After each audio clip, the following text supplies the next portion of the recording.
Bonjour à tous et bienvenue dans cette vidéo où nous allons parler de l'histoire évolutive de la lignée humaine. La lignée humaine, c'est ce qu'on appelle aussi les homininés. Il y en a deux genres, le genre Australopithèque et le genre Homo, et ils sont caractérisés par des caractères liés à la bipédie franche, des caractères liés à la réduction de la face, des caractères liés à l'augmentation du volume crânien, et enfin des traces d'activité culturelle qui sont non spécifiques mais qu'on retrouve toujours chez eux.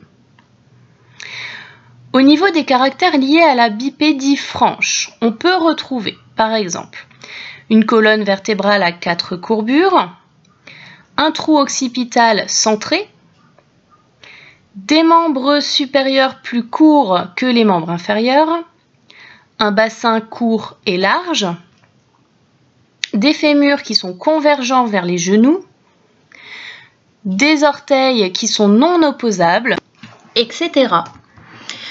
Au niveau des caractères liés à la réduction de la face, on a un angle facial qui va se réduire, passer d'un angle aigu à un angle à 90 degrés.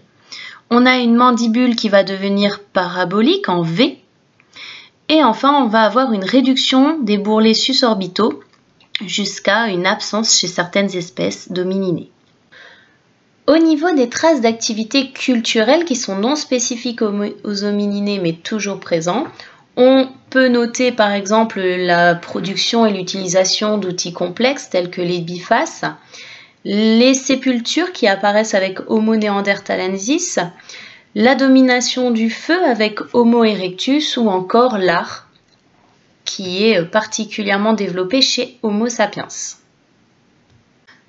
Tous les caractères des homininés n'ont pas évolué à la même vitesse. En effet, les caractères liés à la bipédie franche sont présents dès le genre Australopithèque, tandis que les critères qui sont plutôt liés à l'augmentation du volume crânien ou à la réduction de la face n'apparaissent réellement qu'avec le genre Homo. On connaît plusieurs espèces du genre Homo, habilis, erectus, néandertal et encore d'autres. Et enfin Homo sapiens, notre espèce, qui est la seule espèce encore présente, encore actuelle, de la lignée humaine. Voilà, c'est la fin de cette vidéo et je vous retrouve bientôt pour une nouvelle vidéo.